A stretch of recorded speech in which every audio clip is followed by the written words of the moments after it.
Caso real. La boda del anillo prestado. Sofía Aguilar, 1872, Veracruz. Bienvenido a este espacio donde la historia guarda silencio y los registros oficiales dejan más preguntas que respuestas. Antes de comenzar, te invito a escribir en los comentarios desde qué lugar nos estás escuchando y si este relato te encuentra de día o en plena noche. Nos interesa saber hasta dónde llegan estas historias y en qué momento del tiempo vuelven a cobrar vida. En este canal exploramos casos reales, desapariciones y misterios ocurridos en distintas ciudades de México. Relatos que fueron ocultados, ignorados o simplemente olvidados con los años. Si te atraen las historias oscuras, basadas en hechos reales, y quieres seguir descubriendo estos archivos silenciados, suscríbete al canal y activa la campana para no perderte ninguno de nuestros relatos. Ahora sí, acompáñanos en esta historia. Caso real. La boda del anillo prestado. Sofía Aguilar, 1872, Veracruz. Capítulo 1. El anillo que llevaba la muerte. En el puerto de Veracruz, en la tarde del 3 de junio de 1872, una novia llamada Sofía Aguilar extendió su mano izquierda para recibir el anillo de matrimonio que su prometido, don Julián Navarro, estaba a punto de colocar en su dedo. El anillo era hermoso, oro viejo con grabados elaborados y un rubí grande engastado en el centro que capturaba la luz de las velas de la iglesia, brillando con intensidad que parecía casi viva. «Es el anillo de mi familia», Julián había explicado cuando le había mostrado el anillo por primera vez semanas antes. «Ha pasado de generación en generación. Mi madre lo usó, mi abuela lo usó, y ahora tú lo usarás». Sofía había admirado el anillo con placer genuino. Era pieza de joyería significativamente más elaborada que lo que su familia podría haber comprado, símbolo tangible de que estaba casándose con familia de posición y recursos. «Es hermoso», había dicho. «Me siento honrada de usarlo». Lo que Sofía no sabía, lo que nadie en la iglesia de Nuestra Señora de la Asunción sabía ese día, mientras aproximadamente 80 invitados observaban la ceremonia, era que el anillo que Julián estaba colocando en su dedo no era antigüedad familiar pasada de generación en generación. Era el anillo de la primera esposa de Julián, Catalina Romero, quien había muerto apenas un año antes, en circunstancias que oficialmente fueron declaradas como fiebre amarilla, pero que aquellos cercanos a ella habían sospechado eran mucho más siniestras. Y lo que era aún más terrible, lo que transformaba este anillo de símbolo de matrimonio en instrumento de asesinato, era que debajo del engaste del rubí, en cavidad pequeña y cuidadosamente tallada que Julián había creado específicamente para este propósito, había depósito de arsénico en polvo finísimo. Cada vez que Sofía usara el anillo, cada vez que el sudor natural de su piel se mezclara con el polvo, pequeñas cantidades del veneno serían absorbidas a través de su piel. Y durante semanas, durante meses, si era necesario, el veneno se acumularía en su cuerpo hasta que finalmente causara su muerte. Era método de asesinato extraordinariamente paciente y cruel. Uno que requería que el asesino observara a su víctima deteriorarse lentamente durante período prolongado. Observara mientras la mujer que había jurado amar se consumía ante sus ojos, sabiendo todo el tiempo que era él quien estaba causando su sufrimiento. Esta es la historia de Sofía Aguilar, quien murió lentamente durante 3 meses después de su boda, su cuerpo envenenado día tras día por el anillo que usaba con orgullo como símbolo de su matrimonio. Es la historia de cómo ese anillo, ese objeto hermoso que había sido presentado como tesoro familiar, era en realidad arma de asesinato que Julián Navarro había usado antes y que estaba usando de nuevo. Y es la historia de cómo la verdad sobre el anillo solo emergería después de la muerte de Sofía, cuando un joyero astuto notara algo extraño sobre el engaste del rubí, cuando el análisis revelara el veneno escondido debajo de la piedra preciosa, y cuando la investigación descubriera que Julián Navarro había asesinado no solo a Sofía, sino también a su primera esposa Catalina, de exactamente la misma manera, usando el mismo anillo envenenado para deshacerse de esposas cuya presencia había dejado de serle útil. Para comprender esta historia completa, debemos comenzar no con la boda, sino con la ciudad portuaria donde ocurrió, con el viudo sospechoso que cortejó a su segunda víctima, y con el anillo que era tanto joya preciosa como arma letal, objeto de belleza que contenía muerte en su corazón. Capítulo 2. Veracruz en la era de la Restauración. El año de 1872 encontró al puerto de Veracruz en período de recuperación y reconstrucción. La República había sido restaurada en 1867, después de la caída del imperio de Maximiliano.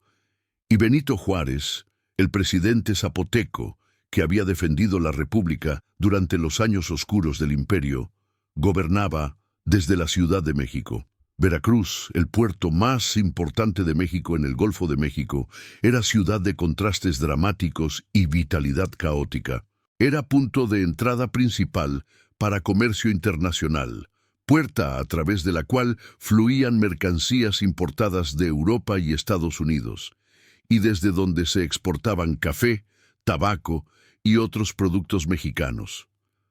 La aduana de Veracruz generaba una porción significativa de los ingresos del gobierno federal, haciendo la ciudad crucial para la economía nacional. Para 1872, Veracruz tenía aproximadamente 25,000 habitantes permanentes, aunque la población fluctuaba considerablemente con la llegada de barcos comerciales, marinos extranjeros, comerciantes viajeros, inmigrantes que pasaban por la ciudad en ruta hacia el interior de México. Era ciudad cosmopolita, donde se escuchaban múltiples idiomas en las calles, donde culturas mexicana, española, caribeña y europea se mezclaban, y donde las fortunas podían hacerse rápidamente mediante comercio inteligente o perderse igual de rápido mediante especulación imprudente. La arquitectura de Veracruz reflejaba su historia como ciudad portuaria colonial. Edificios bajos de 1 o 2 pisos con paredes gruesas diseñadas para resistir tanto el calor intenso como los huracanes ocasionales que azotaban la costa. Los balcones con barandas de hierro forjado sobresalían sobre calles estrechas, y la plaza de armas, el corazón social de la ciudad, estaba rodeada de arcadas donde comerciantes, políticos y ciudadanos se reunían para negociar, conspirar y socializar. Pero Veracruz también era conocida por algo más siniestro. Era una de las ciudades más insalubres de México. El clima tropical caliente y húmedo, combinado con sistemas de drenaje inadecuados y saneamiento primitivo, creaba condiciones perfectas para enfermedades. La fiebre amarilla, el vómito negro como era conocido localmente, mataba regularmente a cientos cada año, particularmente durante los meses de verano. El paludismo era endémico y las enfermedades gastrointestinales causaban mortalidad alta, especialmente entre niños. Era esta prevalencia de enfermedades que hacía a Veracruz lugar particularmente conveniente para cometer asesinato mediante envenenamiento. Porque cuando alguien moría después de semanas de fiebre, debilidad y síntomas gastrointestinales, la explicación más probable para médicos y familia era que habían sucumbido a alguna de las muchas enfermedades tropicales que plagaban la región. Pocos pensarían inmediatamente en envenenamiento, particularmente si la víctima era mujer joven de familia respetable, casada con hombre aparentemente honorable. Y era precisamente este camuflaje de enfermedad endémica que Julián Navarro había explotado cuando había asesinado a su primera esposa Catalina en 1871 y que estaba planeando explotar nuevamente con Sofía en 1872. La sociedad veracruzana en 1872 estaba dominada por comerciantes, muchos de ellos españoles o descendientes de españoles que controlaban el comercio de importación y exportación. Había también clase de funcionarios de aduana, administradores portuarios y militares que supervisaban las fortificaciones costeras. Y debajo de estas élites estaban los trabajadores portuarios, marineros, sirvientes y la población general que sobrevivía con empleos precarios en economía orientada al comercio. Las mujeres de las familias comerciantes, como Sofía Aguilar, vivían vidas relativamente protegidas, pero también restringidas. No participaban directamente en el comercio, aunque las fortunas de sus familias dependían de él. Se esperaba que se casaran bien, que administraran hogares y que produjeran herederos. Y una vez casadas, pasaban completamente bajo la autoridad legal de sus esposos, con poca autonomía personal o financiera. Era en este contexto que Sofía Aguilar había conocido y se había casado con Julián Navarro, sin saber que estaba casándose con hombre que había asesinado a su esposa anterior y que planeaba asesinarla a ella también. Capítulo 3. Sofía Aguilar y su familia de comerciantes. Sofía Aguilar había nacido en el año de 1850 en Veracruz. Su padre, don Manuel Aguilar, era comerciante de café que compraba la cosecha de plantaciones en las montañas de la región central de Veracruz y la exportaba principalmente a Europa. No era uno de los comerciantes más ricos de Veracruz, pero la familia vivía cómodamente con casa considerable en el centro de la ciudad y los sirvientes apropiados para su posición social. Su madre, doña Teresa, había muerto durante epidemia de fiebre amarilla en 1862, cuando Sofía tenía apenas 12 años. Esta pérdida temprana había creado vínculo particularmente cercano entre Sofía y su padre, quien había dependido cada vez más de su hija para administrar los asuntos domésticos a medida que ella maduraba. Sofía era la mayor de 3 hermanos. Sus hermanos menores, Antonio y Gabriela, tenían 19 y 17 años, respectivamente en 1872. Y la estructura familiar, con Sofía actuando como figura maternal sustituta después de la muerte de doña Teresa, había hecho que su eventual matrimonio fuera momento de transición significativa, no solo para ella, sino para toda la familia. A sus 22 años, Sofía era joven de belleza serena, piel morena clara que reflejaba herencia mestiza, ojos oscuros que mostraban inteligencia y amabilidad, cabello negro abundante que usaba típicamente recogido en moño elaborado. Pero lo que más la definía no era su apariencia, sino su carácter. Tenía cualidad de lealtad profunda a aquellos que amaba, sentido de responsabilidad hacia su familia y optimismo persistente sobre las personas que a veces la hacía vulnerable a engaño por aquellos con intenciones menos nobles. El cortejo de Sofía por Julián Navarro había comenzado en marzo de 1872. Aproximadamente 13 meses después de la muerte de su primera esposa Catalina. Julián había sido presentado a la familia Aguilar por conocidos mutuos en el círculo comercial de Veracruz y había comenzado a visitar la casa regularmente, primero bajo pretexto de discutir posibles negocios con don Manuel, y luego con interés cada vez más obvio en Sofía. Julián era viudo de 35 años, propietario de almacén cerca del puerto, donde mercancías importadas eran almacenadas antes de su distribución al interior. Era negocio rentable que lo había hecho hombre de medios considerables, y su posición como viudo respetable que había perdido trágicamente a su primera esposa lo hacía candidato matrimonial comprensivo en lugar de sospechoso. «Es buen hombre», don Manuel le había dicho a su hija cuando el interés de Julián se había vuelto claro. «Ha sufrido pérdida como nosotros sufrimos con tu madre, y tiene posición sólida. Sería excelente esposo para ti». Sofía había estado inicialmente reservada sobre Julián. No porque detectara algo específicamente mal en él, sino simplemente porque no sentía la atracción romántica inmediata que había imaginado sentiría hacia su futuro esposo. Pero Julián había sido paciente, cortés, y gradualmente había ganado su confianza mediante atención constante y expresiones aparentes de afecto genuino. «Mi primera esposa, Catalina, era mujer maravillosa», Julián le había dicho durante una de sus conversaciones tempranas, estableciendo narrativa de viudo devoto que todavía lamentaba su pérdida. «Su muerte fue devastación para mí, pero la vida debe continuar, y cuando te conocí, Sofía, sentí por primera vez desde su muerte que podría imaginar ser feliz de nuevo». Eran palabras calculadas para apelar al sentido de compasión de Sofía, para hacerla sentir que al aceptarlo estaría no solo casándose, sino también ayudando a un hombre a sanar de trauma terrible. Y habían funcionado.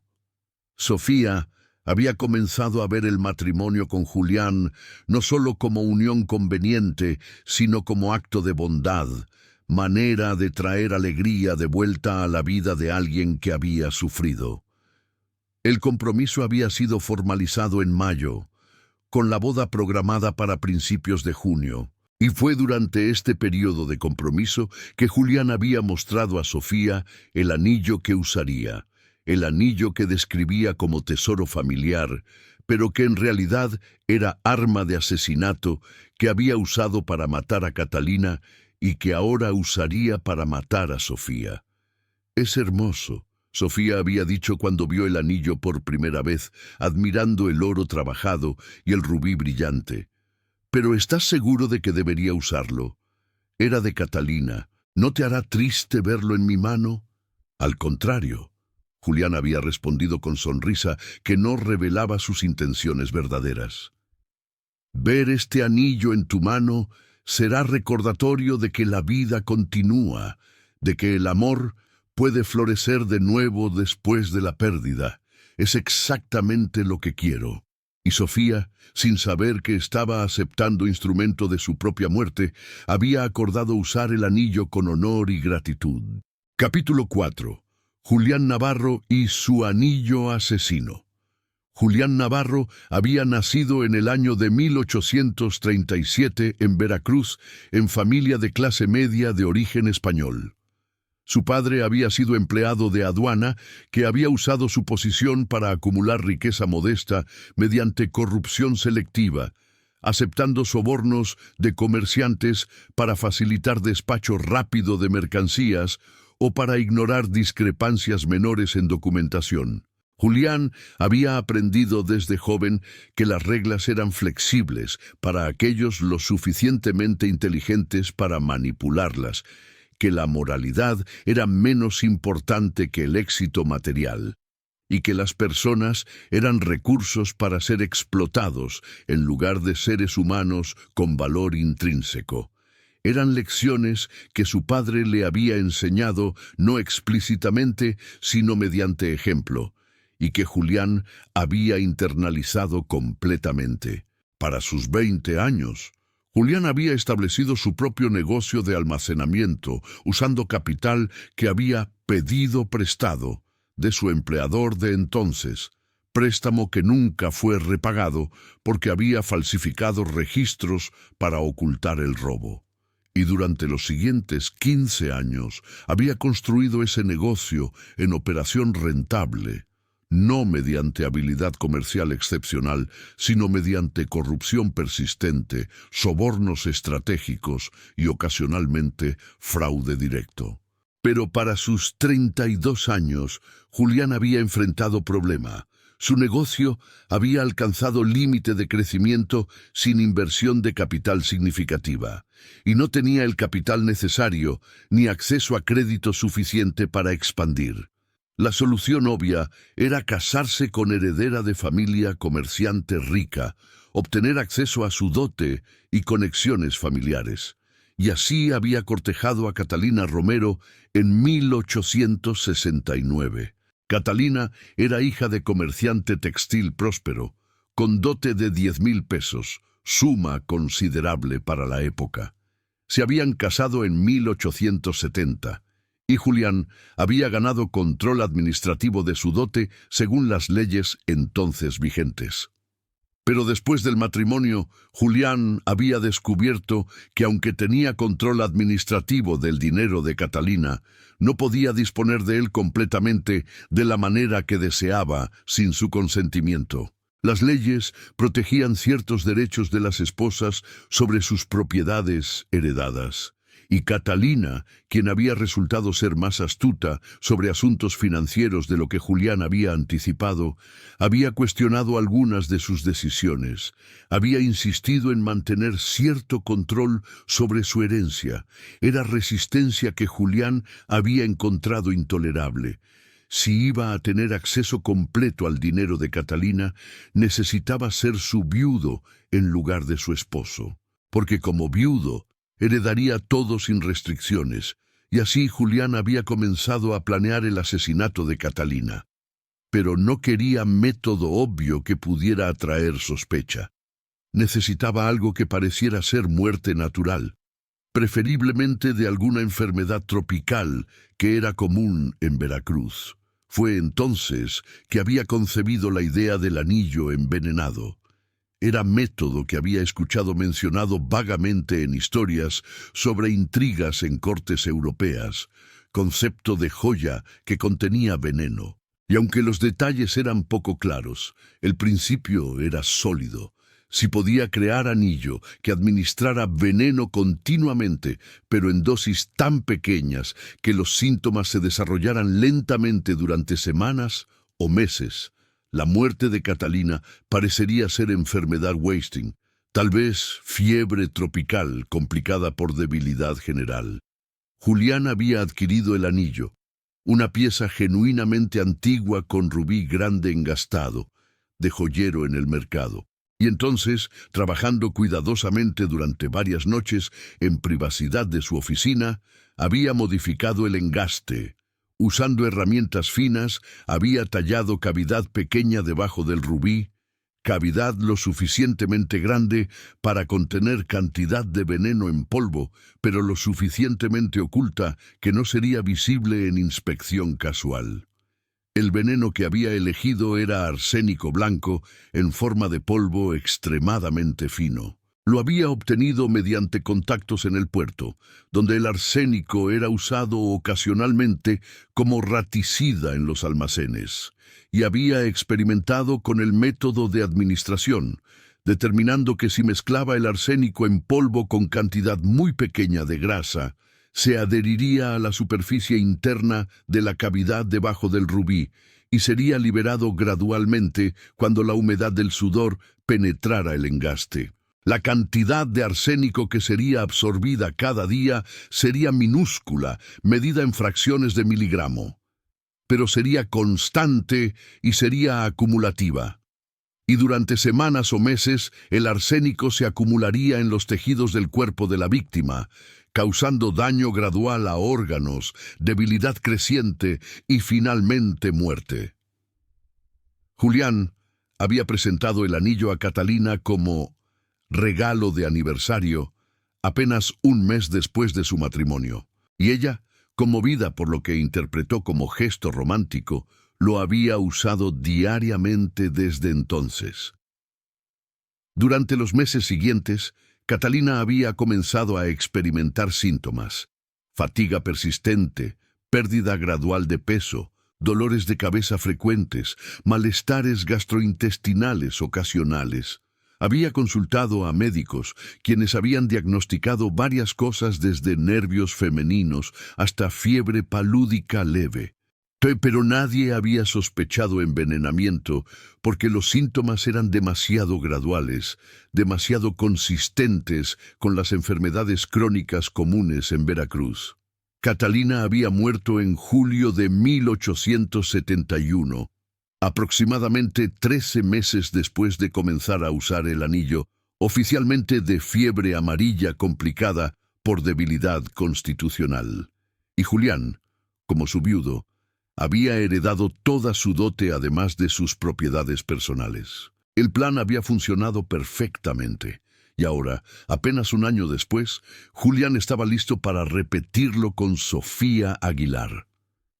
Había vaciado cuidadosamente el anillo del residuo de arsénico anterior, lo había limpiado minuciosamente y lo había rellenado con nueva dosis de veneno preparado de la misma manera que antes. Y cuando colocara ese anillo en el dedo de Sofía durante su ceremonia de boda, estaría iniciando otro asesinato lento y cruel, otro período de semanas o meses, durante el cual observaría a su nueva esposa deteriorarse gradualmente mientras el veneno en el anillo que usaba con orgullo destruía su cuerpo desde adentro. Capítulo 5. La ceremonia y el inicio del envenenamiento. La ceremonia de boda de Sofía y Julián en la iglesia de Nuestra Señora de la Asunción fue afer modesto, pero apropiado para familias de su posición social.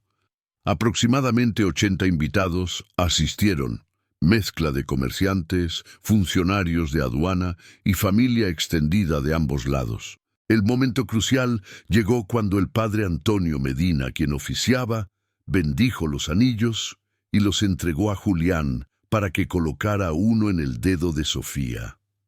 Julián tomó el anillo cuidadosamente, sosteniendo el oro trabajado con el rubí brillante, capturando la luz, y deslizó el anillo en el dedo anular izquierdo de Sofía. El anillo encajaba perfectamente. Julián se había asegurado de eso, había tomado medidas discretas durante el cortejo. Y cuando Sofía miró el anillo ahora en su mano, cuando vio cómo el rubí brillaba, sintió oleada de felicidad y orgullo. Era símbolo hermoso de su nuevo matrimonio, conexión tangible a la familia de Julián. Lo que no podía sentir era la cantidad microscópica de arsénico que ya estaba comenzando a ser liberada de la cavidad debajo del rubí. El calor de su piel, la ligera humedad del sudor normal, todo estaba activando el proceso que Julián había diseñado tan cuidadosamente. Y aunque la cantidad que sería absorbida en ese primer día era demasiado pequeña para producir síntomas perceptibles, era el comienzo de acumulación que eventualmente la mataría. Después de la ceremonia, durante la recepción en la casa Aguilar, múltiples invitados habían comentado sobre el anillo. «Es pieza hermosa», una tía de Sofía había dicho. «El rubí es particularmente fino. Es tesoro de familia». Sofía había explicado con orgullo, repitiendo la historia que Julián le había contado. «Ha pasado de generación en generación en la familia Navarro». Julián, de pie junto a ella, había sonreído y había confirmado la historia, sabiendo que cada palabra era mentira, pero satisfecho de que todos la creyeran. Durante los días siguientes, Sofía usó el anillo constantemente. Era costumbre para mujeres recién casadas usar sus anillos de boda todo el tiempo como símbolo de su nuevo estado, y Sofía seguía esta tradición fielmente. Incluso por la noche, el anillo permanecía en su dedo mientras dormía. Y cada día, cada hora que el anillo estaba en su dedo, más arsénico era absorbido en su sistema. Las cantidades seguían siendo minúsculas, medidas en microgramos, pero eran consistentes y acumulativas. Durante las primeras 2 semanas de su matrimonio, Sofía no experimentó síntomas obvios. Se sentía feliz en su nueva vida, ocupada estableciendo el hogar conjunto con Julián, visitando a su familia, siendo visitada por amigos que querían felicitarla. Si sentía ocasionalmente fatiga leve o dolores de cabeza menores, los atribuía al ajuste de su nueva rutina, al estrés menor de establecer vida matrimonial.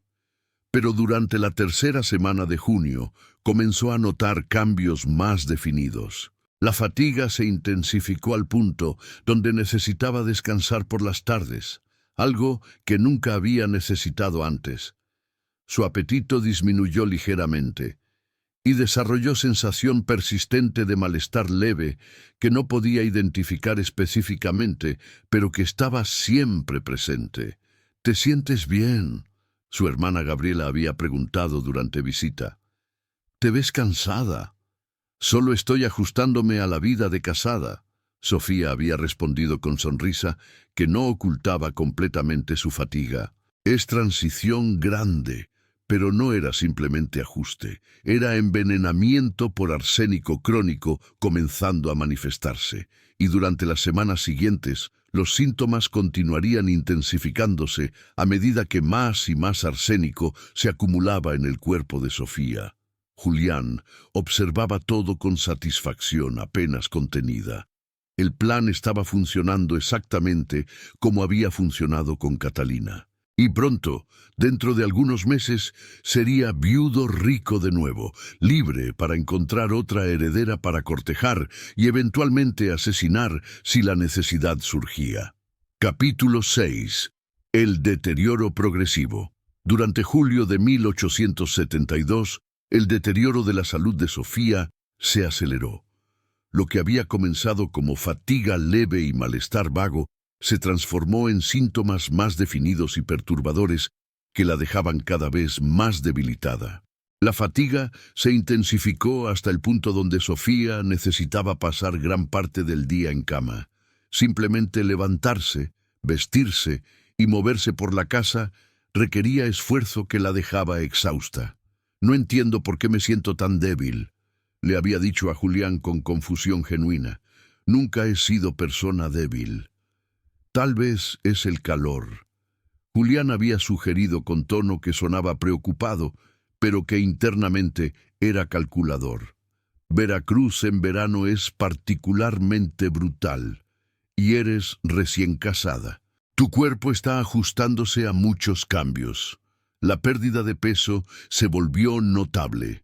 Sofía, quien había sido de constitución saludable al casarse, perdió aproximadamente 4 kilogramos durante julio.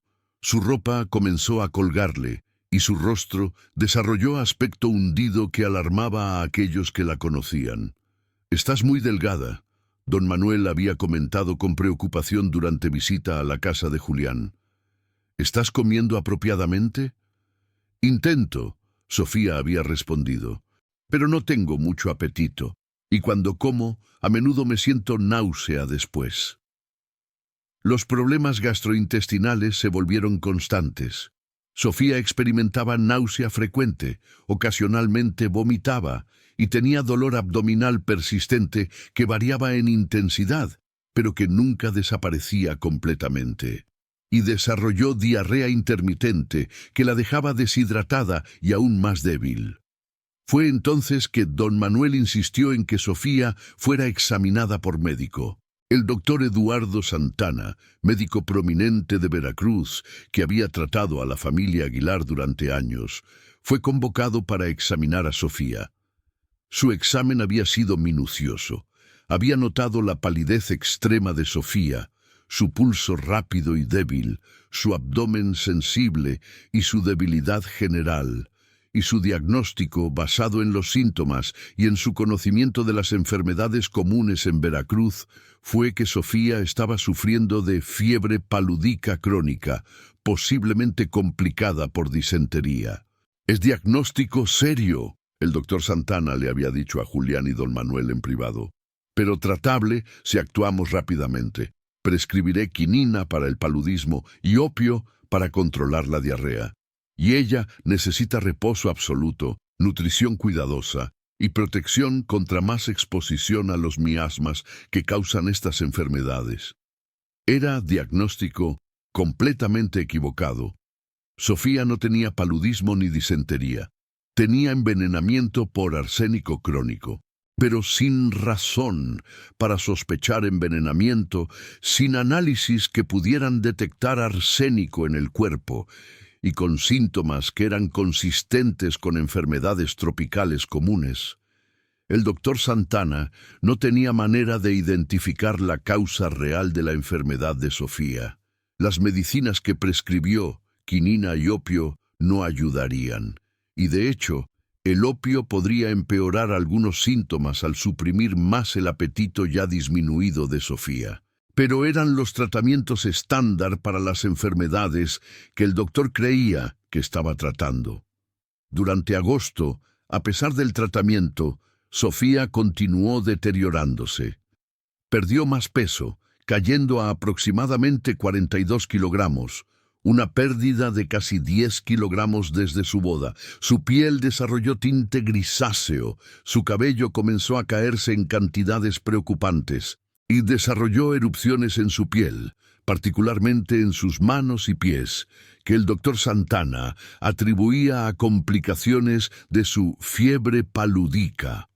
Pero las erupciones eran en realidad uno de los síntomas característicos del envenenamiento por arsénico crónico, manifestación visible del daño que el veneno estaba causando a su cuerpo. Don Manuel, observando el deterioro continuo de su hija a pesar del tratamiento médico, estaba cada vez más desesperado. ¿No hay nada más que pueda hacerse?, había preguntado al doctor Santana durante una de las muchas visitas. Estoy haciendo todo lo que la ciencia médica conoce para estas condiciones. El doctor había respondido con frustración profesional. Pero su hija está muy débil y en Veracruz, con todas las enfermedades que plagan nuestra ciudad, a veces incluso nuestros mejores esfuerzos no son suficientes. Era resignación, que era común entre médicos de la época, quienes enfrentaban enfermedades que no comprendían completamente con tratamientos que eran en gran medida inefectivos. Y era precisamente esta impotencia médica que Julián había contado al planear sus asesinatos. Porque mientras todos creían que Sofía estaba muriendo de enfermedades tropicales desafortunadas, mientras el doctor aplicaba tratamientos que no funcionarían, mientras la familia observaba con impotencia, Julián simplemente continuaba asegurándose de que Sofía usara el anillo envenenado cada día, administrando dosis constante del veneno que la estaba matando lentamente. Capítulo 7. Las semanas finales. Durante septiembre de 1872, mientras el clima en Veracruz comenzaba a enfriarse ligeramente después del calor intenso del verano, la condición de Sofía alcanzó estado crítico. Había perdido ahora aproximadamente 12 kilogramos desde su boda, reducida a sombra frágil de la mujer saludable que había sido apenas 3 meses antes. Su cabello, que había sido abundante y hermoso, había perdido gran parte de su volumen debido a la caída.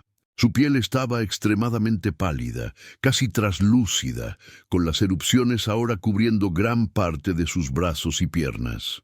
Y su energía estaba tan depleta que apenas podía levantarse de la cama sin asistencia. El doctor Santana había comenzado a preparar a la familia para lo inevitable. Su hija está muy grave, había dicho a don Manuel a principios de septiembre. He hecho todo lo que puedo, pero su cuerpo no está respondiendo al tratamiento. Necesita prepararse para la posibilidad de que ella no se recupere. Don Manuel había recibido esta noticia con desesperación que rayaba en la histeria. Pero es tan joven. Apenas tiene 22 años. ¿Cómo puede estar muriendo? Las enfermedades tropicales no respetan la edad. El doctor había respondido con tristeza genuina. He visto niños, jóvenes, adultos en su mejor momento, todos llevados por estas fiebres. Veracruz es lugar hermoso pero también mortal para muchos. Ahorita fue durante este periodo que Sofía misma comenzó a expresar conciencia de que estaba muriendo. Durante momentos de lucidez, cuando el opio que le daban para el dolor no la mantenía en estado de semiconciencia, hacía comentarios que revelaban que comprendía la gravedad de su condición. «No voy a mejorar, ¿verdad?», le había preguntado a su padre durante una de sus visitas. «No digas eso», don Manuel había respondido, aunque sus ojos revelaban que no creía sus propias palabras. «Vas a recuperarte. El doctor dice que estoy muriendo». Sofía había interrumpido con claridad que era terrible. «Y lo sé, puedo sentir que mi cuerpo está fallando. Solo no entiendo por qué. Era tan saludable y ahora...» Su voz se había quebrado y había comenzado a llorar, lágrimas de frustración y miedo ante mortalidad que enfrentaba a edad tan joven. Fue también durante este período que Sofía comenzó a hacer preparativos para su muerte. Dictó testamento simple al notario, dejando sus posesiones personales a sus hermanos, y escribió cartas de despedida a su familia, cartas que estaban llenas de amor, pero también de confusión sobre por qué su vida estaba siendo cortada tan dramáticamente. En una de estas cartas, dirigida a su hermana Gabriela, Sofía había escrito algo que sería crucial después de su muerte. «No entiendo mi enfermedad. Los doctores dicen paludismo, pero no se siente como las descripciones que he escuchado. Es como si algo estuviera envenenando mi cuerpo desde adentro, algo que no puedo identificar, pero que puedo sentir cada día. Si muero, Gabriela, y si alguna vez hay razón para sospechar que mi muerte no fue natural, te pido que investigues.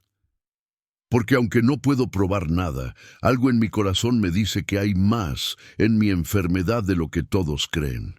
Era intuición notable, casi profética, que sugería que incluso en su estado debilitado, Sofía sentía que algo no estaba bien con la explicación oficial de su enfermedad.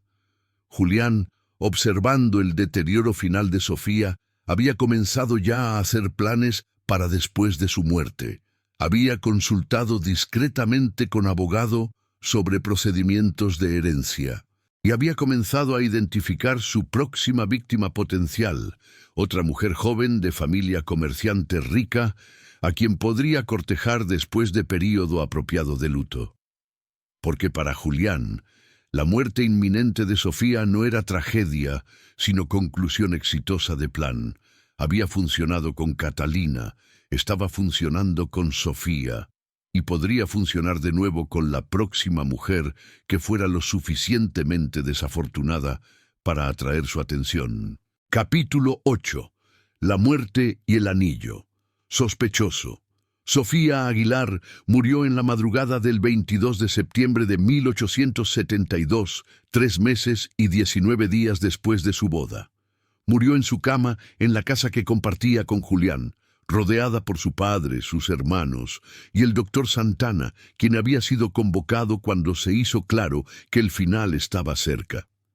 Sus últimas horas habían sido de agonía moderada por dosis generosas de opio. Su respiración se había vuelto cada vez más laboriosa.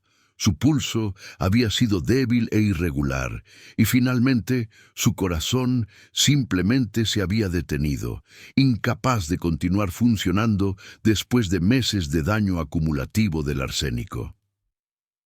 «Lo siento», el doctor Santana había dicho a la familia después de verificar que Sofía había muerto. «Hice todo lo que pude, pero su cuerpo simplemente era demasiado débil para luchar más».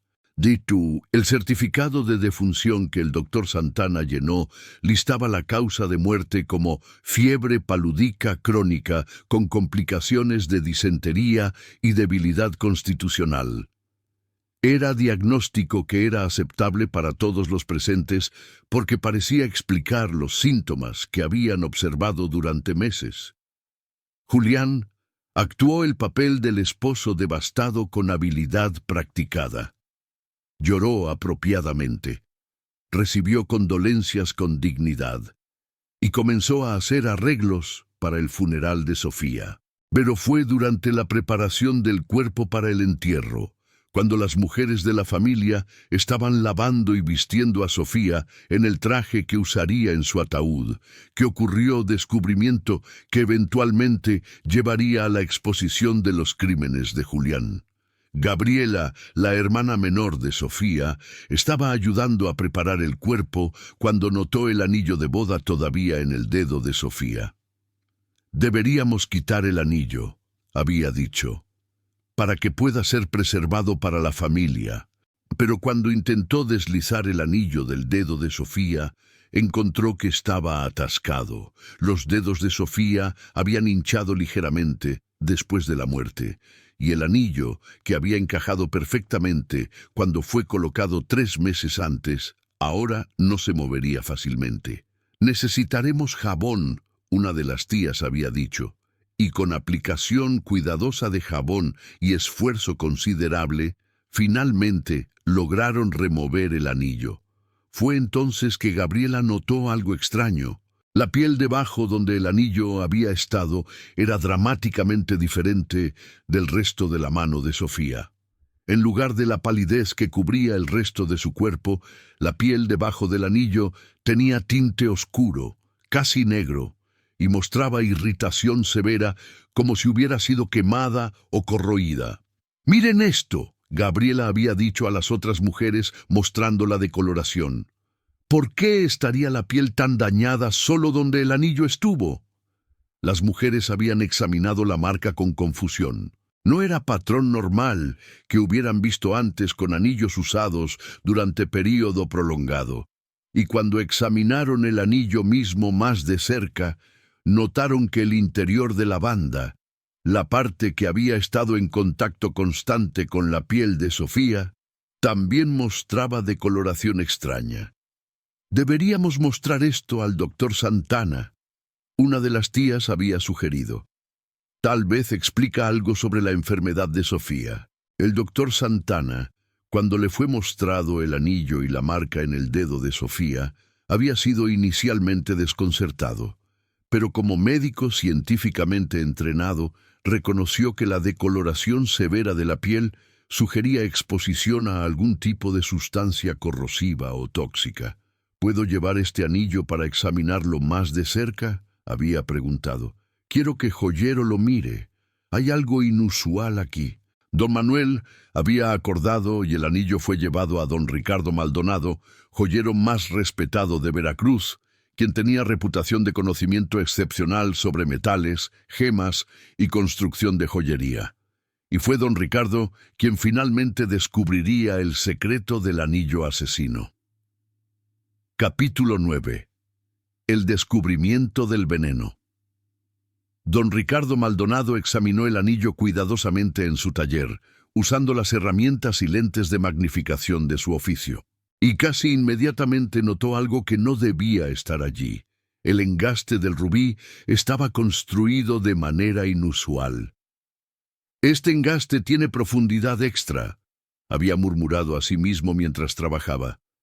«Es como si hubiera cavidad debajo de la piedra». Con cuidado extremo, usando herramientas delicadas, don Ricardo había comenzado a remover el rubí de su engaste. Y cuando finalmente la piedra fue levantada, reveló lo que había estado escondido debajo. Cavidad pequeña y deliberadamente tallada que contenía residuo de sustancia blanquecina mezclada con grasa. Don Ricardo, quien había trabajado con joyería durante 40 años, nunca había visto construcción como esta en anillo genuino. «Esto no es característica normal», había dicho al doctor Santana cuando lo trajo para mostrarle. «Alguien modificó este anillo deliberadamente para crear este espacio oculto, y la sustancia dentro, necesitamos determinar qué es». El doctor Santana había tomado muestra pequeña del residuo y había realizado pruebas químicas simples que estaban disponibles en 1872.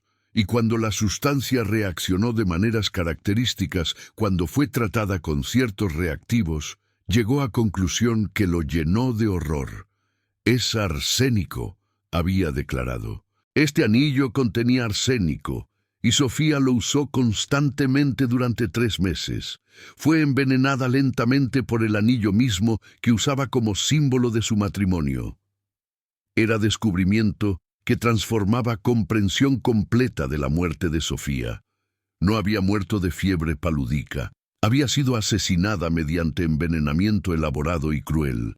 Envenenamiento administrado continuamente durante meses por objeto que llevaba en su dedo cada día. Don Manuel, cuando fue informado, había reaccionado con combinación de horror, furia e incredulidad.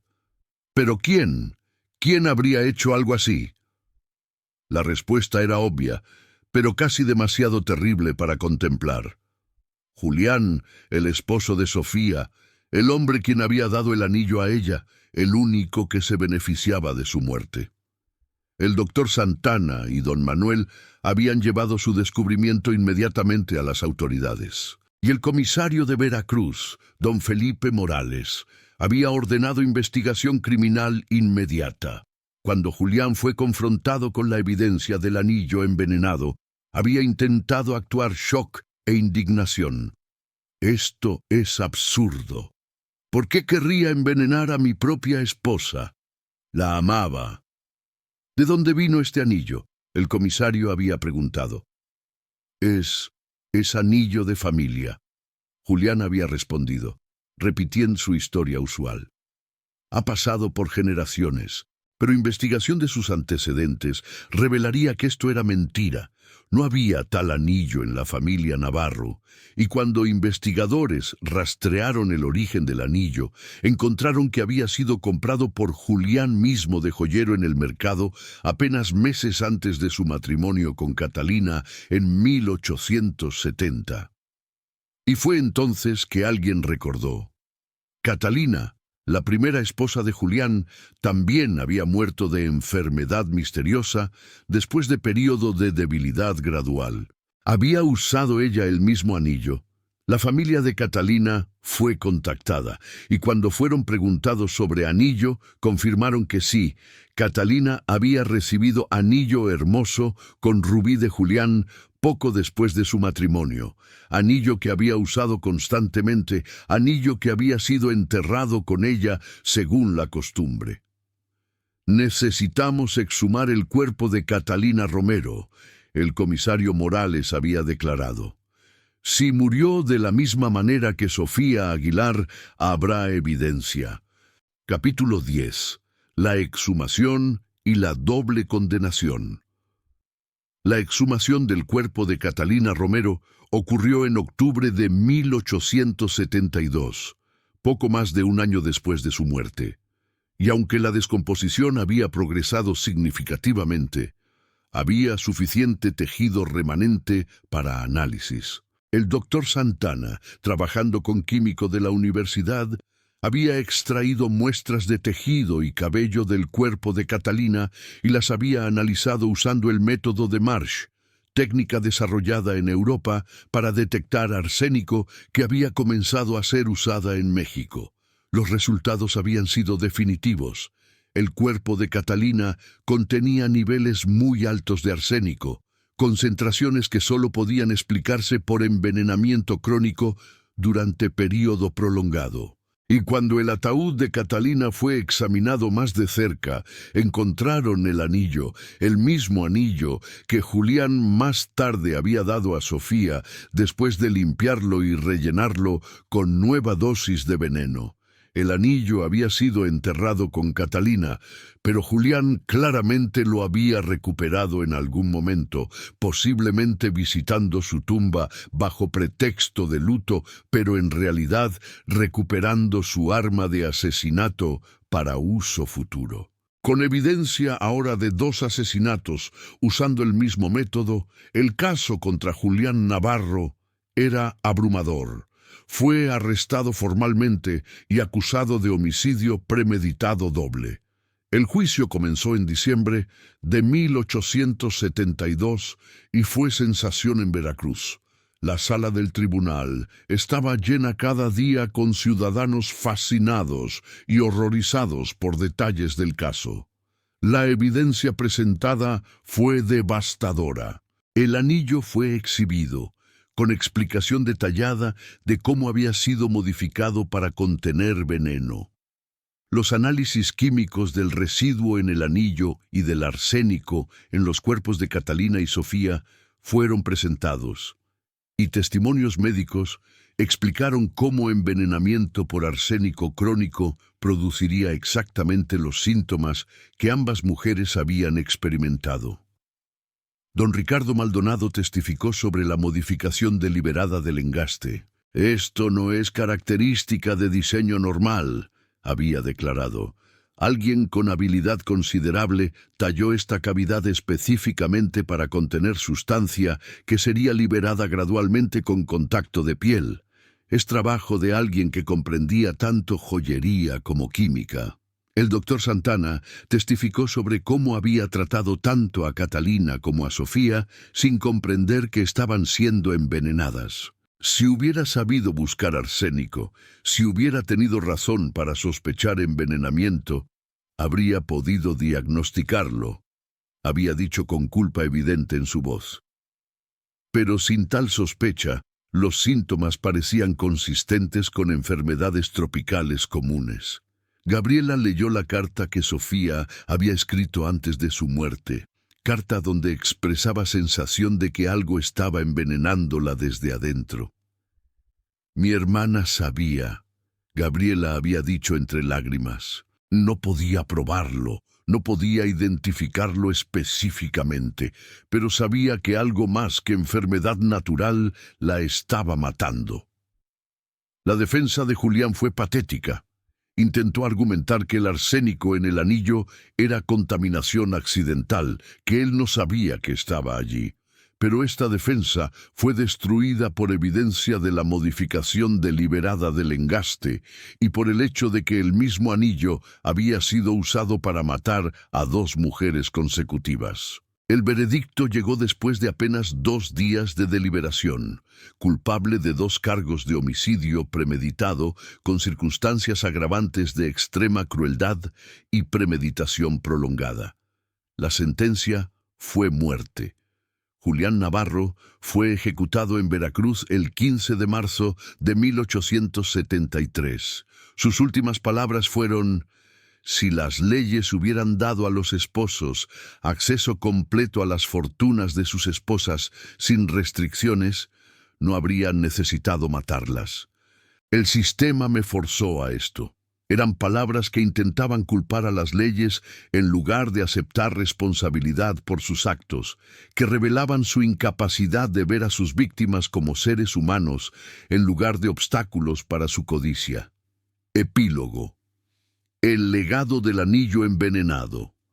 El anillo asesino, con su rubí hermoso y su cavidad secreta debajo, fue preservado como evidencia y eventualmente donado al Museo de Veracruz, donde permanece hasta hoy.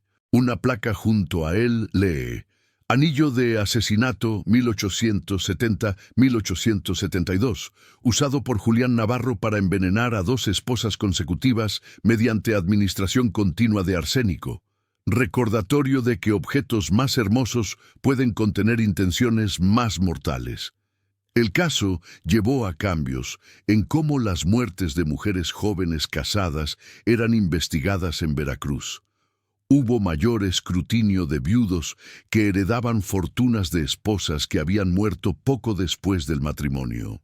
Y se desarrolló mayor conciencia de que no todas las muertes atribuidas a fiebres tropicales eran realmente causadas por enfermedades.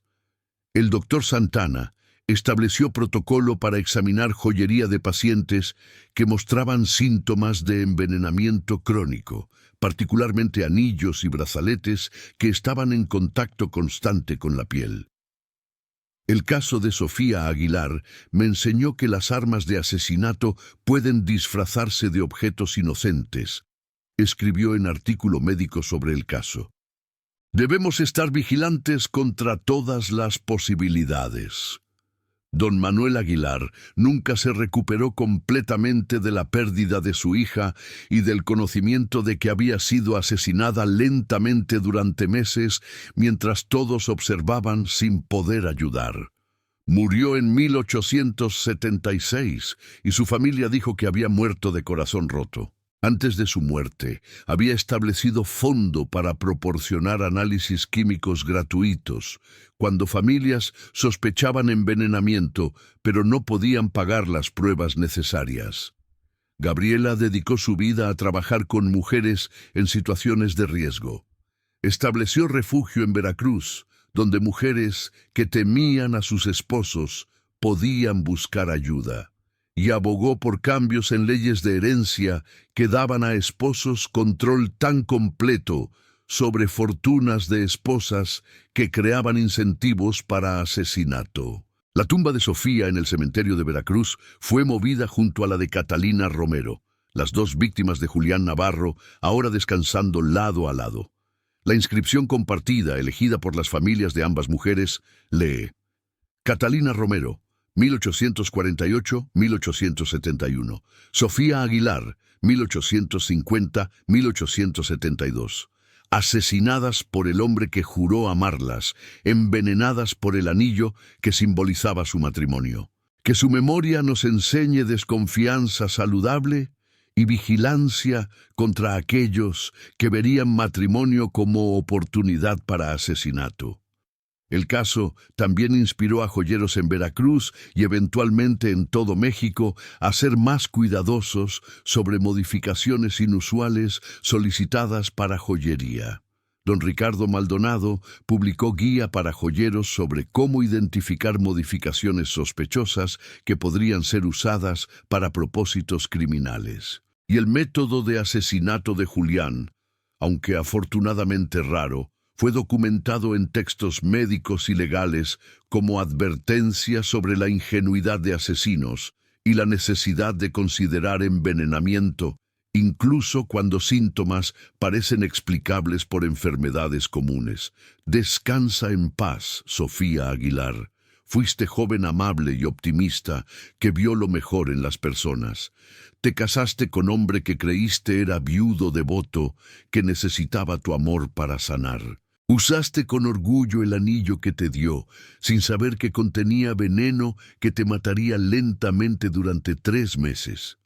Y moriste confundida sobre por qué tu cuerpo te estaba fallando, aunque tu intuición te decía que algo más que enfermedad natural te estaba destruyendo. Tu muerte y la de Catalina antes de ti no fueron en vano. Llevaron a mayor vigilancia contra envenenamiento, a protocolos médicos mejorados y a conciencia de que matrimonio puede ser usado como camuflaje para asesinato. Y tu historia resuena hoy como advertencia de que debemos cuestionar y verificar, que la belleza puede ocultar peligro y que aquellos que profesan amarnos pueden ser nuestros mayores peligros. Si esta historia te ha conmovido, si te ha hecho reflexionar sobre cómo objetos cotidianos pueden ser pervertidos en armas, sobre la importancia de investigar muertes sospechosas incluso cuando parecen tener explicaciones naturales, y sobre los peligros de codicia sin límites morales, te invito a que dejes un me gusta